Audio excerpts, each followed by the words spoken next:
इस वीडियो में सबका स्वागत है दोस्तों। वीडियो शुरू करने से पहले एक इंपॉर्टेंट बात कहना चाहूंगा। इस वीडियो के डिस्क्रिप्शन में जो लिंक दिया है इस सब्जेक्ट का, उसको आप क्लिक करोगे तो चैप्टर बाय चैप्टर और क्वेश्चन बाय क्वेश्चन आपको सारे वीडियोस मिल जाएंगे। दूसरे सब्जेक्ट के भी लिंक है, उसको आप क्लिक करोगे तो आपको चैप्टर बाय चैप्टर सारे क्वेश्चंस मिल जाएंगे। तो शुरू करते हैं ये video. Introduction to micro economics and macro economics का हम लोग रिवीजन ले रहे हैं।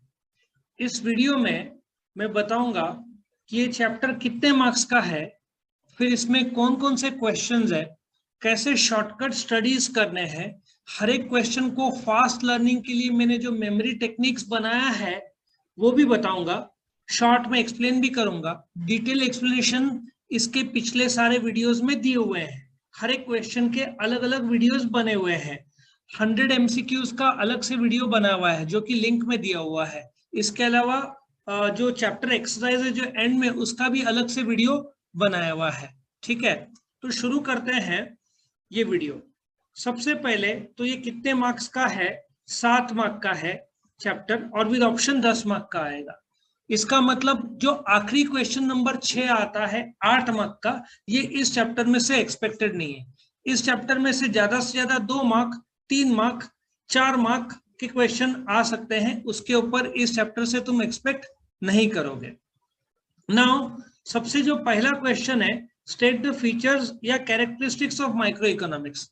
नाउ शॉर्टकट के लिए मैं तुमको एक टेक्निक बताऊंगा। ये देखो कितने बार पूछा है, कम से कम 10-15 बार पूछा है। उसके बाद में फीचर्स ऑफ मैक्रो इकोनॉमिक्स देखो कम से कम 20 से 25 बार पूछा है। इसका मतलब हर पेपर में आएगा।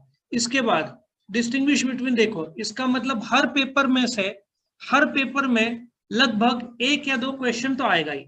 अब मैंने एक जो टेक्निक बिल्डअप किया है माइक्रो इकोनॉमिक्स और मैक्रो इकोनॉमिक्स का डिस्टिंग्विश, इसमें तुम्हारे फीचर्स भी हो जाएंगे, माइक्रो के फीचर्स भी हो जाएंगे, मैक्रो के दोनों का डिस्टिंग्विश भी हो जाएगा। मैंने 22 पॉइंट्स का सपोर्ट दिया है। एट द एंड मैंने 22 पॉइंट्स का एक स्टोरी बनाया है जिसमें तुम्हारे सारे के सारे पॉइंट्स लर्न हो जाएंगे with the help of a story, जिसको मैंने पीके मूवी जो है उस पर आधारित ये स्टोरी बनाया है। नाउ क्विकली तुमको सिर्फ और एग्जाम में कैसे लिखना है वो भी बता दूं। कभी भी क्वेश्चन आएगा तो तुम्हारा आंसर ABCD फॉर्म में होना चाहिए। ठीक है, नाउ ए ओरिजिन क्या बोलोगे? माइक्रो और मैक्रो इकोनॉमिक्स कौन से किसने डिराइव किया या किसने दिया? रैग्नर फ्रिश ने। कब दिया? 1933, for which he got a Nobel prize in the year 1969। Derive from, अच्छा यहाँ पे मैक्रो इकोनॉमिक्स से तो derive from the Greek word macros which means large.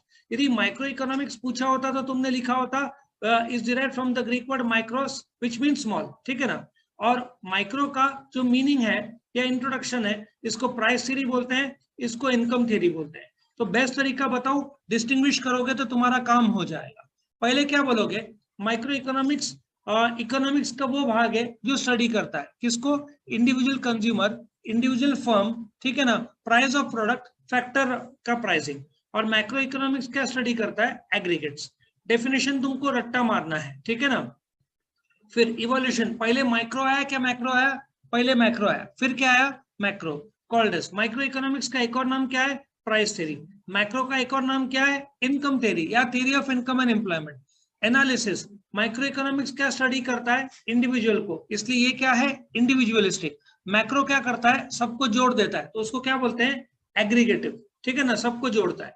फिर छठवा, डेवलप्ड एंड पॉपुलराइज्ड बाय, किसने डेवलप किया माइक्रो इकोनॉमिक्स को? Alfred Marshall. कैसे डेवलप किया? 1890 को एक बुक लिखी थी, बुक का क्या नाम था? Principle of economics. उसमें क्या दिया हुआ था? ये जो माइक्रो के डिमांड, सप्लाई, इलास्टिसिटी, ये सब।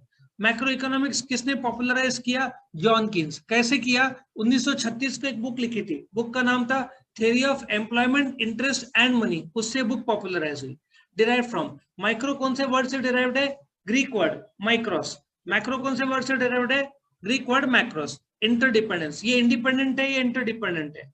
ऑब्जेक्टिव्स क्या है? डिमांड साइड में तुम अपना फायदा मैक्सिमम पहुंचाना चाहते हो, और सप्लाई, जो सप्लाई करता है फर्म, दुकान, वो अपना प्रॉफिट चाहता है, मिनिमम कॉस्ट।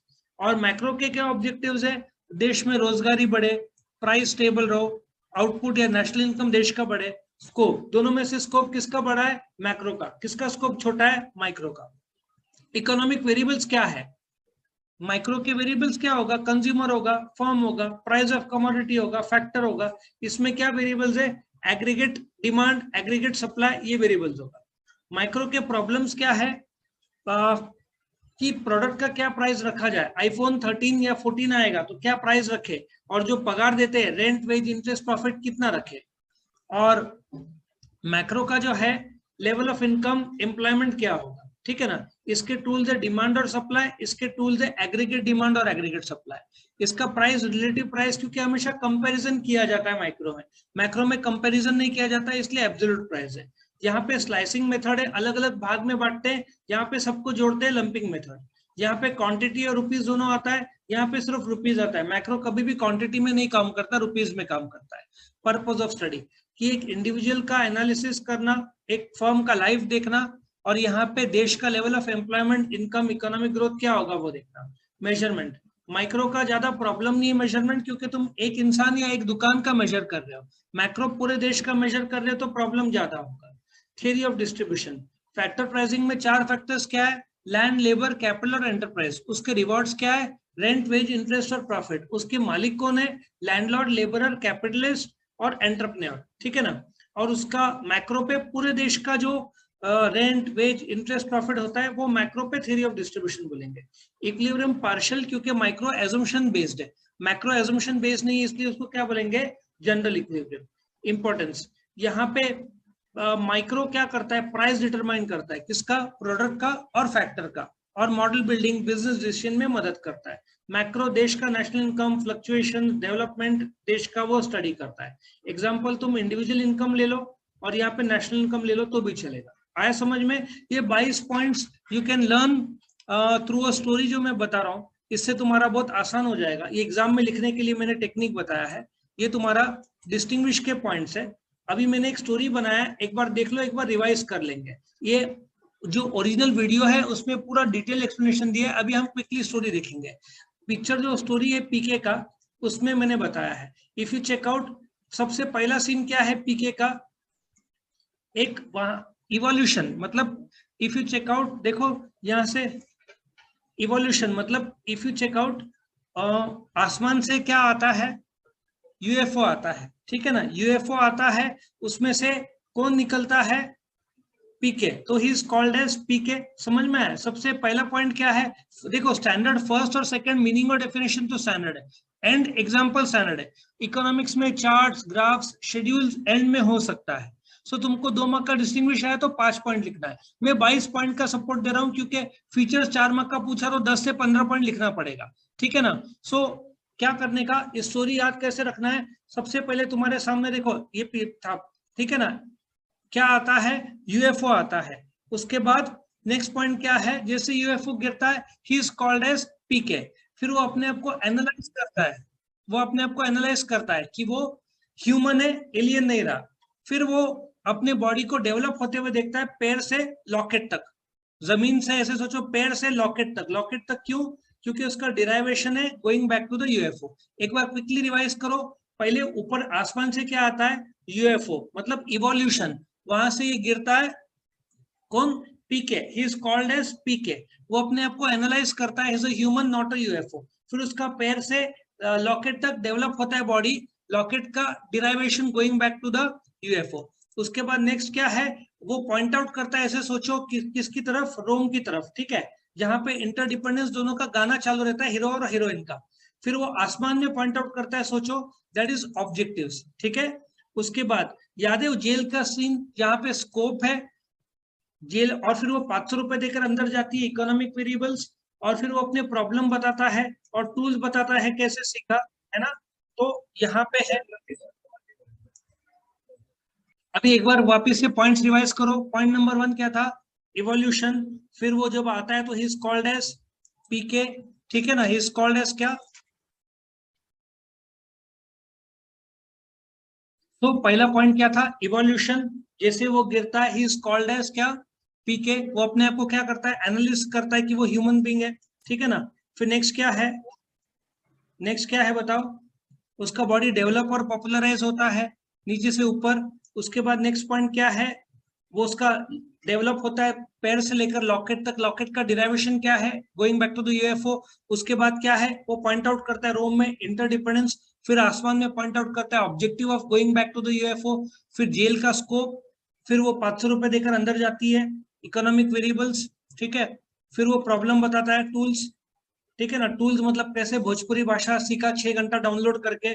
उसके बाद प्राइस याद है, छोटा गणपति 15 रुपए का, बड़ा गणपति अंदर जाता है मेथड ऑफ स्टडी, बाहर निकलता है तो उसके चप्पल के क्वांटिटी चोरी हो जाते हैं, ऐसे सोचो। उसके बाद नेक्स्ट पॉइंट क्या है, वहां से चर्च जाता है, चर्च जाने का पर्पस क्या है, going back to the UFO. वहां से मस्जिद जाता है 2 बॉटल लेके, याद होगा तो 2 बॉटल का वाइन का मेजरमेंट सोचो। वहां से याद है विधवा, विधवा वो बस में देखता है, उसका नाम मैंने रखा है थीरी, क्योंकि मैक्रो इकोनॉमिक्स के स्कोप में भी मैंने थीरी नाम का एक स्टोरी यूज किया है। उस विधवा का नाम थ्योरी ऑफ डिस्ट्रीब्यूशन है। और लास्ट में हॉस्पिटल में थप्पा, ठीक है ना, जो हॉस्पिटल में थप्पा, इक्विलिब्रियम। और फिर मूवी का इंपॉर्टेंस बहुत ज्यादा है, ऐसे सोचो, और एग्जाम्पल। तो तुम्हारे ऐसे 22 पॉइंट्स खत्म होते हैं। सो ये तुम्हारा फीचर था, स्कोप और सब्जेक्ट मैटर। ये चार्ट तुम एग्जाम में जरूर ड्रॉ करना, इससे तुम्हारा लर्निंग भी आसान हो जाएगा। सिंपल सा है, कोई भी वस्तु बनाने के लिए प्रोडक्ट लगता है, प्रोडक्ट को डिमांड होता है मार्केट में, सप्लाई करने वाला दुकानदार रहता है। प्रोडक्ट बनाने के लिए तुमको फैक्टर लगते हैं, फैक्टर होते हैं 4, लैंड, लेबर, कैपिटल, एंटरप्राइज। उसके रिवॉर्ड्स होते हैं रेंट, वेज, इंटरेस्ट, प्रॉफिट। समझ में आया? और फिर इन दोनों का ऐसे सोचो, भला हो तो theory of economic welfare. So product pricing में 2 चीज क्या है, डिमांड और सप्लाई। डिमांड कौन करता है, कंज्यूमर। सप्लाई कौन करता है, फर्म, ठीक है ना। और next is theory of factor pricing. 4 factors of production कौन सा है, लैंड, लेबर, कैपिटल, एंटरप्राइज। ऐसा क्वेश्चन आया 4 मार्क का, तो ये चार्ट जरूर ड्रॉ करना, वो 4 में से 4 तुमको दे देगा, ठीक है ना। उसके बाद उनके rewards rent, wage, interest, profit, ठीक है। Theory of economic welfare. Economic welfare में सिंपल सी बात है, तुम अपने रिसोर्सेस का मैक्सिमम किस प्रकार से यूज करोगे कि तुम्हारा कॉस्ट कम से कम और आउटपुट ज्यादा से ज्यादा। अच्छा, उसके बाद थ्योरी ऑफ इकोनॉमिक वेलफेयर में efficiency in production. Efficiency in production simple सा 2 चीजें हैं, maximum output at minimum cost. उसमें भी तुम बोल सकते हो व्हाट टू प्रोड्यूस, कंज्यूमर और producer. Now what to produce में कंज्यूमर के लिए सिंगल यूज गुड्स कौन सा होगा, जैसे आइसक्रीम खाया एक इस्तेमाल से खत्म, लेकिन ड्यूरेबल तुम्हारा मोबाइल फोन बार बार इस्तेमाल कर सकते हैं। प्रोड्यूसर में सिंगल यूज में तुम्हारा बर्गर का पाव, दैट इज सिंगल यूज। और जो मिक्सर है मैकडोनल्ड्स में बार बार यूज होता है, तो वो क्या होएगा, ड्यूरेबल। तो ये सेकंड चार्ट ड्रॉ करोगे तो वो जेन्युइनली अप्रिशिएट करेगा कि बच्चों ने पढ़ाई किया। Charts, graphs, examples, schedules, curves economics में ड्रॉ करना ही चाहिए। फिर एफिशिएंसी इन कंजम्पशन। सिंपल सा लॉजिक है, कंजम्पशन क्या है, जो तुम खर्चा करते हो तुम्हारे वांट पूरा करने के लिए, उसको क्या बोलते हैं, कंजम्पशन। कंजम्पशन में क्या करोगे, सिंपल सा, तुम अपना कॉस्ट, कीमत कम से कम देना चाहोगे और फायदा ज्यादा से ज्यादा लेना चाहोगे, ठीक है ना। और ओवरऑल इकोनॉमिक एफिशिएंसी मतलब देश को जो जरूरत है गुड्स वो बनाओ। तुमने लग्जरी बनाया, लेकिन आम इंसान का क्या होगा फिर, तो देश को डिसाइड करना पड़ता है कि कौन से गुड्स देश को जरूरत है, ठीक है ना। अब इसको भी लर्न करने के लिए मैंने एक स्टोरी बनाया है, मैं आगे बताता हूँ। ये फीचर्स हो गया, ये स्कोप तुमको एग्जाम में ऐसे लिखना है, एबीसीडी फॉर्म में। एबीसीडी फॉर्म तुम्हारा माइक्रो में फीचर्स में लागू होगा, ठीक है ना, स्कोप में लागू होगा, अगला क्वेश्चन जो इंपॉर्टेंस है उसमें भी लागू होगा। सब जगह एबीसीडी लिखोगे तो कितना अच्छा दिखेगा, ठीक है ना। नाउ इसको लर्न करने के लिए ये चार्ट्स मैंने ऑलरेडी बता दिया, तो वापस से बता नहीं रहा हूँ। अच्छा, व्हाट टू प्रोड्यूस, इसका भी चार्ट बता दिया। अभी तुमको लर्न करने के लिए एक स्टोरी बताता हूँ। सोचो एक लड़का टेलीस्कोप, स्कोप है ना, स्कोप ऑफ माइक्रो इकोनॉमिक्स, वो देख रहा है। सीधी बात है, टेलीस्कोप आसमान की ओर जाता है, तो सोचो एक चांद है, ठीक है ना, चांद प्रोडक्ट है। ऐसा सोचो, प्रोडक्ट है, उसमें 2 कान है चांद के, एक में डिमांड है एक में सप्लाई है, ऐसे सोचो। फिर रामदेव बाबा आ जाते हैं, ठीक है ना, फैक्टर प्राइसिंग। रामदेव बाबा के 4 हाथ मैंने बना दिया, रेंट, वेज, इंटरेस्ट और प्रॉफिट, बराबर है। सो आसमान में देखता है टेलीस्कोप से, क्या दिखता है, चांद। चांद क्या है, एक प्रोडक्ट, उसके 2 कान, एक जगह डिमांड एक जगह सप्लाई। वहां से सीधा सोचो, चांद से जमीन में आ जाता है सीधा पतंजलि आश्रम, वहां पे बाबा रामदेव, ठीक है। Rent, wage, interest, profit, factor pricing. Factor pricing सोचने में आसान है ना, उसमें 4 जो इनकम है, रेंट, वेज, इंटरेस्ट, प्रॉफिट का। फिर next is theory of economic welfare. Welfare, अभी तुम क्या सोचो, आसमान में धरती में आ गए, और फिर ऐसे सोचो धरती में आकर बाबा रामदेव थे, फिर उसके बाद भगवान प्रकट हुए, वेलफेयर मतलब 3 है, ब्रह्मा विष्णु और महेश। अभी ब्रह्मा कौन है? क्रिएटर माने जाते हैं। प्रोडक्शन, क्योंकि क्रिएटर है तो प्रोड्यूस करना पड़ता है। मेंटेनर इज विष्णु, तो एफिशिएंसी इन कंजम्पशन, इस्तेमाल होता है ना मेंटेनेंस। और डिस्ट्रक्शन मतलब डिस्ट्रक्शन डायरेक्शन ऑफ प्रोडक्शन। ऐसे तुमको 3 पॉइंट याद रहेगा। सो ब्रह्मा विष्णु महेश के ये स्टोरी। अच्छा, ये जो क्वेश्चन है इसको डिटेल एक्सप्लेनेशन मैंने अलग से वीडियो में किया है, जो कि स्कोप ऑफ माइक्रो इकोनॉमिक्स है। पिछले लिंक में जाओगे तो पिछले वीडियो मिल जाएंगे जिसमें स्कोप में डिटेल एक्सप्लेनेशन है। सिंस ये रिविजन है इसलिए ये फास्ट ट्रैक रिवाइज किया जा रहा है। ये सारे के सारे वीडियोस देखने के बाद, स्टडी करने के बाद ये वीडियो देखना चाहिए। ठीक है, now coming to the next question, importance of micro economics. ये भी 4 मार्क का तुमको एग्जाम में आएगा, लेकिन तुमको याद रखना है एग्जाम में आया तो वापस से ABCDE फॉर्म लिख के फिर इंपॉर्टेंस तुमको लिखना चाहिए, तो तुमको फुल मार्क्स मिलेगा। अभी इंपॉर्टेंस ऑफ माइक्रो इकोनॉमिक्स क्या है? To understand the working of free market economy. लैटिन में उसको लेसेस फेयर बोलते हैं। कल हमने 100 MCQs के ऑब्जेक्टिव्स में देखा भी था। Now free market economy micro economics में हमेशा एजम्पशन ये रहता है कि गवर्नमेंट का दखलंदाजी नहीं है, ठीक है ना। तो कैसे फ्री इकोनॉमिक? सिंपल सा है, तुम भाजी मार्केट गए, भाजी मार्केट में भाजी वो बोल रहा है कि टमाटर 30 रुपए किलो, तुम बोल रहे हो 20 रुपए किलो, लास्ट में सेटल कितने में हुआ? 25 रुपया। ना उस पर कोई प्रेशर है ना तुम पे कोई प्रेशर है, दोनों ने मिलकर प्राइस कितना तय किया? 25 रुपया। तो फ्री मार्केट हुआ। प्राइस डिटर्मिनेशन, आईफोन 14 का ले लो, वो डिमांड देखेंगे, सप्लाई देखेंगे, उस हिसाब से प्राइस तय होगा। करेक्ट। सो प्राइस कैसे तय होता है? डिमांड और सप्लाई और कॉस्ट ऑफ प्रोडक्शन की मदद से। डिसीजन मेकिंग में, डिसीजन मेकिंग बहुत सारे चीजों में होता है। अभी अप्रैल चल रहा है, दिवाली अक्टूबर नवंबर को होगा। कार मेकर्स वेट कर रहे हैं, बारिश अच्छा हुआ तो फार्मर्स लोग बहुत सारे कार खरीदते हैं। सो जैसे ही मानसून के प्रेडिक्शन आते हैं कि इस साल मानसून अच्छा होगा, तो कार मेकर्स प्रोडक्शन बढ़ा देते हैं, क्योंकि उनको पता है बारिश अच्छी हुई तो फसल अच्छी आएगी, तो बिकेगा ज्यादा, है ना। उसके बाद प्रोडक्शन प्लानिंग, सेम पॉइंट है। डिसीजन मेकिंग जब पता चल रहा है सेल्स ज्यादा, तो प्रोडक्शन का ना, प्रोडक्शन प्लानिंग में एक चैप्टर है जो तुमको सिलेबस में नहीं है। टेक्निकली भाषा में उसको लॉ ऑफ वेरिएबल प्रोपोर्शन बोलते हैं। चैप्टर प्रोडक्शन है, बट उसमें जो लॉ है, लॉ ऑफ वेरिएबल प्रोपोर्शन। अब तुम गाड़ी 40 की स्पीड में चलाओ या 20 स्पीड में चलाओ तो तुमको एक माइलेज देगी। मैं टू व्हीलर की बात कर रहा हूँ। 40 स्पीड में चलाओ तो एक माइलेज देगी 60। तो बेस्ट माइलेज क्या होता है टू व्हीलर का? I think it is 40। तो प्रोडक्शन उस लेवल पे करो, उस जैसे 24 घंटे में उतना मशीन चलाओ जो तुमको मैक्सिमम आउटपुट देगी एक मिनिमम कॉस्ट। समझ में आ रहा है? तो उसको प्रोडक्शन प्लानिंग बोलते हैं। Basis for production, demand forecasting, उनको अभी से अंदाजा लगाना पड़ता है कि दिवाली में कितने गाड़ियां बेचेंगे, उस हिसाब से अभी गाड़ी प्रोडक्शन होगा, उस हिसाब से प्रोडक्शन प्लानिंग होगा। Art of economising, economising simple है, maximum output at minimum cost, ये इकोनॉमिक हमेशा देखता है। ठीक है, useful to government, tax policy. अभी पेट्रोल माइक्रो लेवल पे क्या हो गया है? महंगा हो गया है। तो वैसे तो 125 130 ही है यदि पुराना ही टैक्स पकड़ा जाए, लेकिन गवर्नमेंट ने टैक्स कम किया हुआ है। जीएसटी में पेट्रोल नहीं आता। पेट्रोल में सेंट्रल गवर्नमेंट टैक्स लगाता है, स्टेट गवर्नमेंट टैक्स लगाता है।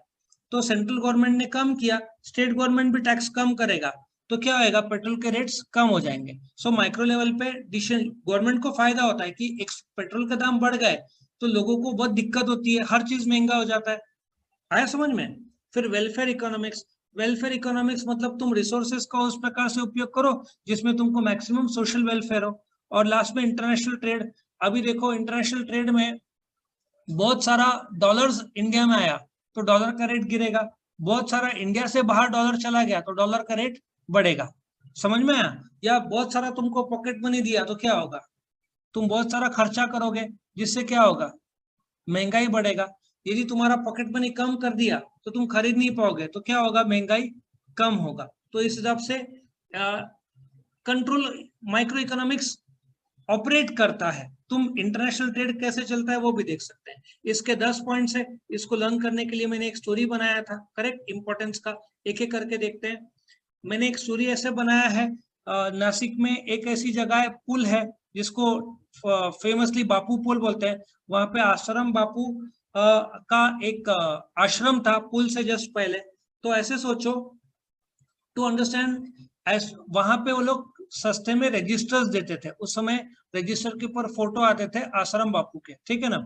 सो ऐसा सोचो, और काफी यंगस्टर्स वहां पे उस पुल के तरफ जाते हैं। आश्रम की बात नहीं कर रहा हूँ, उस पुल में, पुल के आगे थोड़ा फ्री एरिया है तो वहां पे लोग जाते हैं।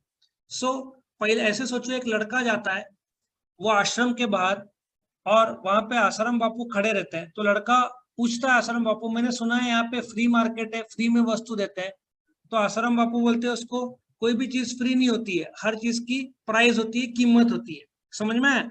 पॉइंट नंबर 1 क्या है? लड़का जाता है आश्रम के बाहर, बोलता है कि मैंने सुना है यहाँ पे फ्री मार्केट है, फ्री में सब कुछ मिलता है। तो आश्रम बापू बोलते हैं नहीं, यहाँ पे हर चीज फ्री में नहीं मिलती है, उसकी कीमत चुकानी पड़ती है, हर चीज का प्राइस होता है। तो लड़का बोलता है ठीक है, मैं डिसीजन लेता हूँ कि मुझे बुक और सीडी खरीदना है। बुक सस्ते में मिलती है डिस्काउंटेड प्राइस में, और प्रवचन का कोई सीडी सुनना है। तो आश्रम बापू बोलते हैं अंदर प्रोडक्शन हो रहा है, चल तेरे को मैं अंदर ले जाता हूँ, तू वहां पे बुक और सीडी खरीद सकता है जहाँ पे प्रोडक्शन हो रहा है। जैसे ही दोनों साथ में अंदर जाते रहते हैं, तो रास्ते में आश्रम बापू बोलते हैं मैं प्रिडिक्शन करता हूँ कि तू बुक खरीदेगा, क्योंकि सीडी महंगी है। ठीक है, सीडी महंगी है, बुक खरीदेगा, बुक सस्ती है, उसको टेक्निकल भाषा में इकोनोमाइजिंग बोलता है। इकोनोमाइजिंग मतलब, या बुक एक साथ में तो इकोनॉमिक्स की बुक खरीदेगा, ऐसे भी सोच लो, तो वो भी इजी पड़ेगा। सो पॉइंट नंबर 1 क्या है? लड़का जाता है, क्या बोलता है? सुना है यहाँ पे फ्री मार्केट है। आश्रम बापू क्या बोलते हैं? कुछ भी फ्री नहीं होता, हर चीज का प्राइस होता है। तो लड़का क्या बोलता है? मैं डिसीजन लेता हूँ, मुझे बुक और सीडी खरीदना है। तो आश्रम बापू क्या बोलते हैं? मैं अंदर क्या चल रहा है? प्रोडक्शन चल रहा है, तो अंदर चलते हैं। रास्ते में जाते रहते, तो आश्रम बापू क्या बोलते हैं? मैं प्रिडिक्शन करता हूँ तो बुक खरीदेगा, क्योंकि बुक महंगी है, या सीडी महंगी है तो बुक खरीदेगा। और ऐसे सोचो, बुक के साथ तो इकोनॉमिक्स का बुक भी खरीदेगा, ऐसे भी सोच लेना, तो इकोनॉमाइजिंग हो जाएगा। ठीक है, फिर वो लोग अंदर जाते रहते हैं। तो लड़का बुक खरीदता है, बुक लेकर लड़का दुखी हो जाता है, बोलता है कि मैंने सोचा था बुक के ऊपर कोई मॉडल, कोई कार का फोटो होगा, बट इसमें आपका फोटो निकला। ठीक है ना? तो आश्रम बापू बोलते हैं कि जल्दी कर, गवर्नमेंट आएगी। आई थिंक वो उन पर इल्जाम लगा हुआ है, तो वो राजस्थान में कैद है, ठीक है ना, जेल में। तो बोलते जल्दी कर, गवर्नमेंट मुझे लेने आएगी। उतने में गवर्नमेंट की गाड़ी आती है, वो आशीर्वाद देते लड़के को, तेरा वेलफेयर हो। और फिर पुलिस उनको इंटरनेशनल, या गवर्नमेंट उनको इंटरनेशनल जगह पे सेफ्टी के लिए, क्योंकि यहाँ पे बहुत सारे भक्त और लोग परेशान कर सकते हैं, तो इंटरनेशनल लेवल पे ले जाते हैं। एक बार रिवाइज करें, ये पहला क्या है? वो जाता है बाहर, आश्रम के बाहर, क्या बोलता है लड़का? सुना है यहाँ पे फ्री मार्केट है। आश्रम बापू क्या बोलते हैं? यहाँ पे कुछ भी फ्री नहीं है, हर चीज का प्राइस होता है। लड़का बोलता है कि मैं डिसीजन लेता हूँ, मुझे बुक और सीडी चाहिए। तो आश्रम बापू क्या बोलते हैं? अंदर प्रोडक्शन हो रहा है, साथ में ले लेना। तो लोग जाते हैं, तो मैं प्रिडिक्शन करता हूँ तू बुक लेगा, ठीक है ना, क्योंकि सीडी महंगा है, बुक सस्ता है, बुक इकोनॉमिक्स का है, ऐसे सोचो, तो इकोनॉमाइजिंग आ जाएगा। तो बुक लेता है लड़का, दुखी होता है, क्या बोलता है? मैंने सोचा था कि मॉडल होगा, बट आपका फोटो निकला। फिर बोलता है जल्दी कर, गवर्नमेंट की गाड़ी आ रही है लेने मुझे।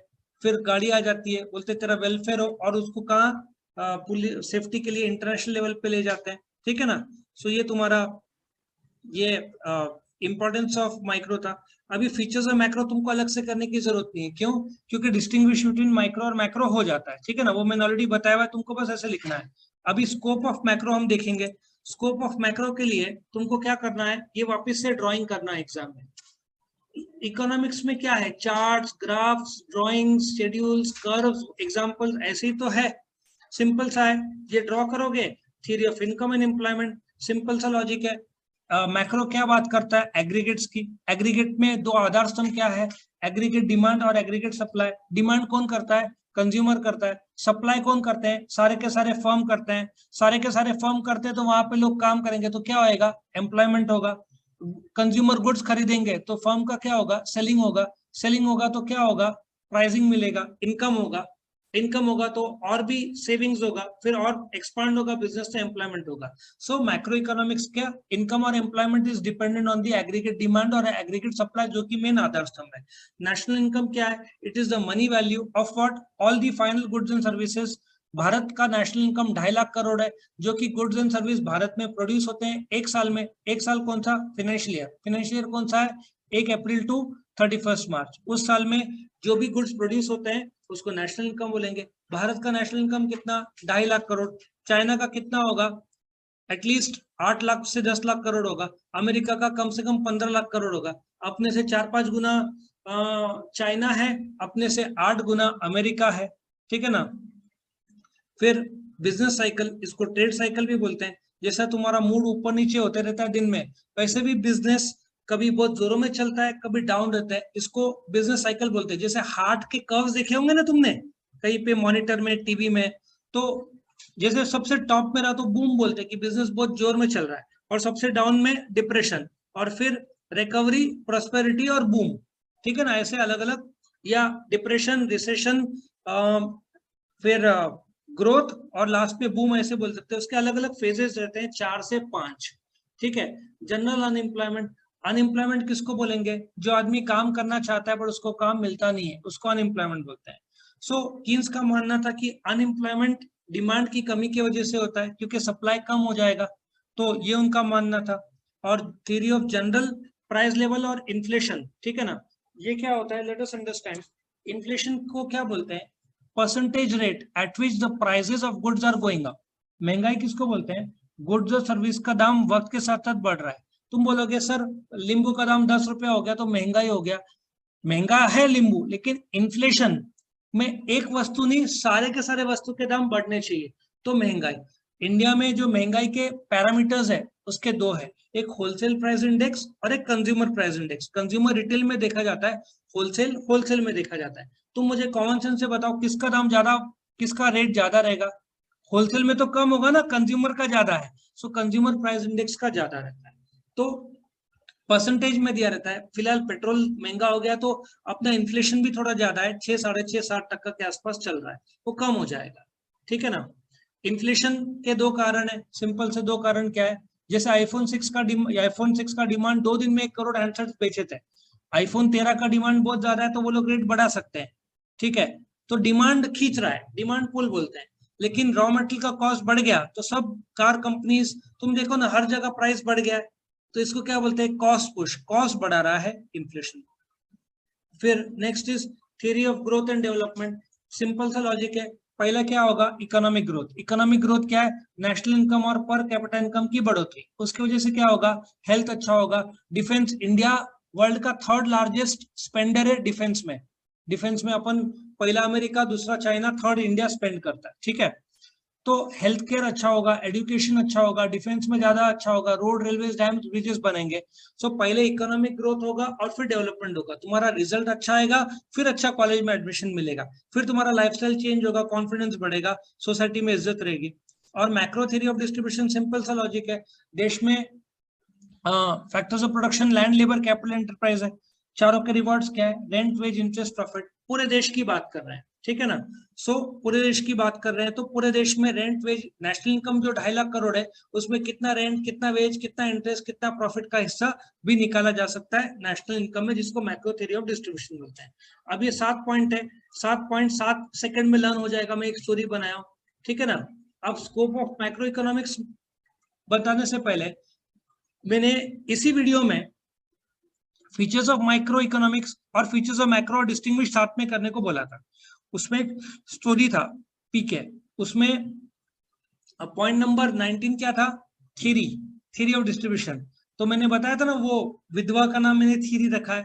तो ऐसा सोचो, बहुत इजी है तो लर्न करना, ठीक है ना। थ्योरी नेशनल लेवल पे साइकिल चैंपियन रहती है। 3 पॉइंट तो तुम्हारे ऐसे हो गए। थ्योरी मतलब theory of income and employment, national level पे मतलब नेशनल इनकम, साइकिल मतलब बिजनेस साइकिल, ठीक है ना। वो, लेकिन इंडिया में साइकिल का स्कोप ज्यादा नहीं है। तुम साइकिल चलाने से करियर नहीं बना सकते। तुम वर्ल्ड क्लास साइकिल चैंपियन होगा लेकिन करियर नहीं बनता इंडिया में। इंडिया में करियर बनता है क्रिकेट, कुछ हद तक फुटबॉल, थोड़ा बहुत हॉकी, कबड्डी में भी दिखता नहीं है। सो थ्योरी नेशनल लेवल पे साइकिल चैंपियन रहती है। चैंपियन होने के बावजूद बेरोजगार रहती है, बस में बैठी रहती है, टिकट में ऑलरेडी दाम बढ़े हुए रहते हैं, महंगाई के बारे में सोचती है, टिकट के दाम ऑलरेडी, महंगाई, इन्फ्लेशन रहता है, और सोचती रहती है मैं क्या करूं, मेरा ग्रोथ और डेवलपमेंट कैसे होगा। साइकिल वाले लोग हमेशा बोलते ना, करियर नहीं बना सकते उसको, करियर के लिए उनको दूसरा कुछ भी करना पड़ता है। और फिर जैसे बस स्टॉप आता है, उसकी बड़ी मैक्रो थ्योरी, बड़ी बहन आती है, उसको लेना है। सो पॉइंट नंबर 1 क्या है? थ्योरी मतलब theory of income and employment, जो कि नेशनल लेवल पे, नेशनल मतलब नेशनल इनकम, साइकिल चैंपियन मतलब बिजनेस साइकिल। वो फिर नेक्स्ट पॉइंट क्या है? बेरोजगार रहती है, अनएम्प्लॉयड रहती है, बस में बैठी रहती है, टिकट का दाम भी महंगा, इन्फ्लेशन रहता है, महंगाई के बारे में सोचती रहती है। अपने ग्रोथ और डेवलपमेंट के बारे में सोचती है, उतने में बस स्टॉप आता है, उसकी बड़ी बहन लेने आ जाती है। ठीक है, सो ये तुम्हारा था। और इस चैप्टर का आखिरी क्वेश्चन है इंपॉर्टेंस ऑफ माइक्रो इकोनॉमिक्स। ठीक है, ये भी तुम कैसे लिखोगे एग्जाम में, इंपॉर्टेंस के लिए ABCD E और फिर इंपॉर्टेंस लिखोगे, इससे तुम्हारे आंसर को बहुत ताकत मिलेगा। अभी क्या करते हैं हम, इंपॉर्टेंस, हाँ नहीं बेटा 8 मार्क्स के लिए नहीं आएगा, 4 मार्क्स के लिए आएगा, क्योंकि 8 मार्क्स के लिए law of demand, law of supply, law of diminishing marginality, price elasticity of demand, national income के टाइप्स, बहुत सारे दूसरे इंपॉर्टेंट क्वेश्चन है। तो 8 मार्क्स के लिए मैं एक्सपेक्ट नहीं करता 4 मार्क्स के लिए। लेकिन एक फायदा ऐसा है कि मैंने 10 पॉइंट दिया है, 8 मार्क्स के लिए आया, तो ABCD तुम कैसे लिखोगे ऑलरेडी मैंने बताया, ये ABCD और इंपॉर्टेंस, तो इसमें तुमको फुल मिल जाएगा। लेकिन फिर यदि 4 मार्क्स के लिए आता है तो तुम 10 के 10 पॉइंट नहीं, 7 से 8 पॉइंट लिख सकते हो, क्योंकि नहीं तो पेपर कंप्लीट नहीं होगा। ठीक है ना, 4 मार्क्स के ऊपर नहीं एक्सपेक्ट है इसको। अब मैक्रो इकोनॉमिक्स में इंपॉर्टेंस क्या है, identify the functioning of economy. अपने देश में सब कुछ है, तेल नहीं है, क्रूड ऑयल, तेल मतलब वो नारियल तेल नहीं है अपना, क्या बोलते हैं, ठंडा ठंडा कूल कूल, कौन सा ऐड आता है, कौन सा, नवरत्न तेल, क्रूड ऑयल जमीन से जो निकलता है, वो अपने देश में गिफ्ट बहुत कम है। अपन जो देश के रिक्वायरमेंट है, मुझे लगता है करीबन 50 लाख लीटर, हाँ 50 लाख गैलन्स मुझे लगता है दिन का लगता है। तो अपन अपना देश सिर्फ 15% ही प्रोड्यूस कर पाता है, 85% अपन क्या करते हैं, इंपोर्ट करते हैं तेल। तो फंक्शनिंग ऑफ एन इकोनॉमी क्या है, अपने देश में गिफ्ट क्या है, लोग इंटेलिजेंट है तो IT बहुत ज्यादा है, फ्रूट वेजिटेबल्स में अपन वर्ल्ड नंबर 2 पकड़ लो, ठीक है ना। तो नेचुरल जो भी है, अपना ट्रॉपिकल क्लाइमेट है, अभी गर्मी देखो कितना है, फिर बारिश होगी, ठंडी होगी, तो अपना ट्रॉपिकल क्लाइमेट है, तो उसके हिसाब से फ्रूट वेजिटेबल्स काफी एक्सपोर्ट होता है।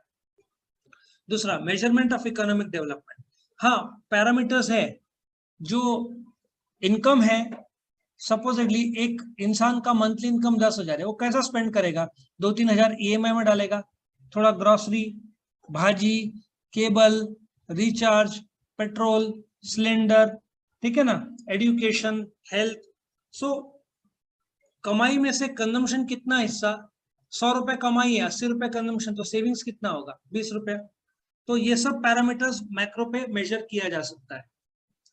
श्रीलंका क्यों डूब रहा है या पाकिस्तान क्यों डूब रहा है, क्योंकि उनका इनकम कम है और खर्चे ज्यादा है। अपने पास फॉरेन एक्सचेंज रिजर्व्स करीबन 45 लाख करोड़ के हैं, और श्रीलंका के पास है 7,500 करोड़ बचा है, बस पूरा डूब गया है देश। इंटरनेशनल पेमेंट, क्योंकि उनका श्रीलंका टूरिस्ट, जो लोग मालदीव्स अफोर्ड नहीं कर सकते, वो गरीब लोग श्रीलंका जाते हैं। मालदीव जाना है, श्रीलंका की टिकट निकाली, बीच में एंजॉय कर दिया, और वो भी नहीं अफोर्ड होता है, बेस्ट गोवा, हाँ वो भी अफोर्ड नहीं होता है, कहाँ पे जाओगे, कहाँ है, मुंबई में कहाँ है, केरवा बीच, बेटा वो भी अफोर्ड नहीं होता है, तो सोमेश्वर, नासिक का नदी किनारे जाके बैठ जाने का, इन जो बीच सोचने का। ठीक है, सो कंपेयर, मतलब बोलते हैं ना, श्रीलंका टूरिज्म स्पॉट था, लेकिन कोविड के जैसे 2 साल में झटका बैठा उनको, तो बंद हो गया, मतलब बहुत कम हो गया। हेल्पफुल इन कंपैरिजन, मैंने ऑलरेडी कंपेयर किया, इंडिया का 2.5 लाख करोड़, चाइना का 8 से 9 लाख करोड़, अमेरिका का 15 लाख करोड़।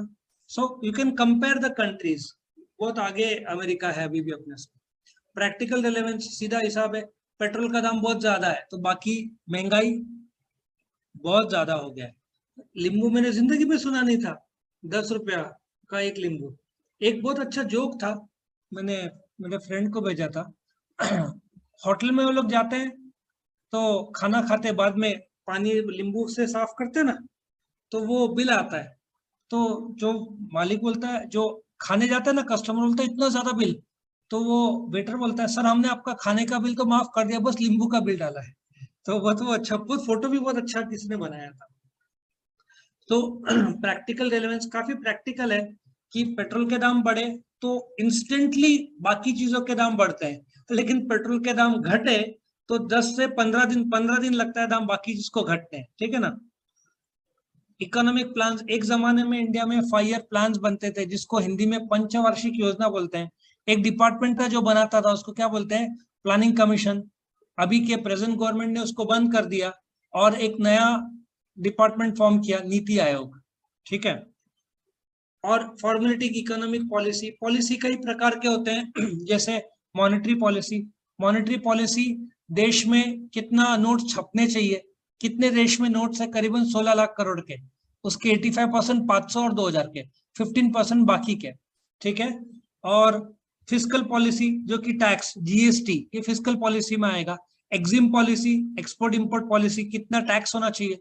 फिर इंडस्ट्रियल पॉलिसी, लेबर पॉलिसी, बहुत सारे पॉलिसीज अपने देश में होते हैं, ये मैक्रो लेवल पे तय होते हैं। स्टडी ऑफ फ्लक्चुएशंस, क्यों पेट्रोल के वजह से हर चीज महंगा हो रहा है, हर चीज के दाम बदल रहे हैं दाम बढ़ जाते हैं पर कम नहीं होते फिर तो ये फ्लक्चुएशन का स्टडी मैक्रो लेवल पे।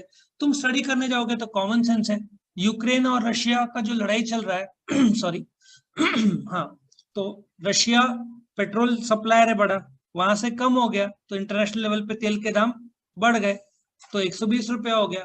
तो अपन जब खरीदते तो महंगा खरीदते हैं, फिर बनाएंगे तो और भी कॉस्ट बढ़ता है, तो इंडिया में सप्लाई करने का दाम बढ़ जाता है ना, तो ये कारण है, फ्लक्चुएशन ऐसे स्टडी किया जाता है। अच्छा, गोल्ड का भी डिमांड कम हो गया है, सब महंगा हो रहा है, तो 15 से 20 तक का मार्च हर महीने गवर्नमेंट मेजर करता है, तो मार्च लोगों के पास पैसे तुम कमाओगे उससे ज्यादा तो खर्चा हो रहा है सबका, ठीक है।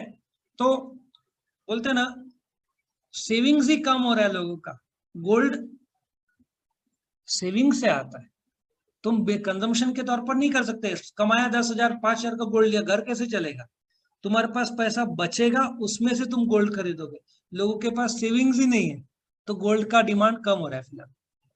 इन्फ्लेशन डिफ्लेशन मैंने ऑलरेडी बता दिया, इन्फ्लेशन कैसे होगा, ये पॉइंट डबल आ गया मुझे लगता है, इसको मैं कट कर देता हूं क्योंकि पॉइंट एक्स्ट्रा हुआ है ना, ये इकोनॉमिक पॉलिसीज ऑलरेडी आ चुका था इधर, ठीक है।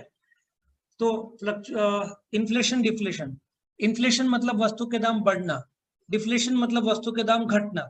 इंडिया में डिफ्लेशन नहीं होता, वस्तु के दाम घटते नहीं है, वस्तु के दाम हमेशा बढ़ते हैं, ठीक है ना। और control of business cycle, business cycle में मार्केट बहुत डाउन है तो गवर्नमेंट क्या करता है, इन्वेस्टमेंट करता है।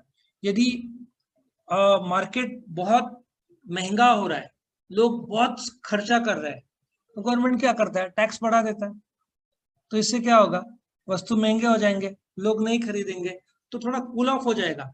बहुत ज्यादा तुम पैसा खर्चा करोगे, बोलते ना बहुत ज्यादा पार्टी किया, हेल्थ का तो बैंड बजता है, 12 1 2 बजे तक पार्टी किया, उठे 10 11 बजे, तुम करो 10 15 दिन करो, 20 दिन में तुम्हारा बॉडी का बैंड बज जाएगा।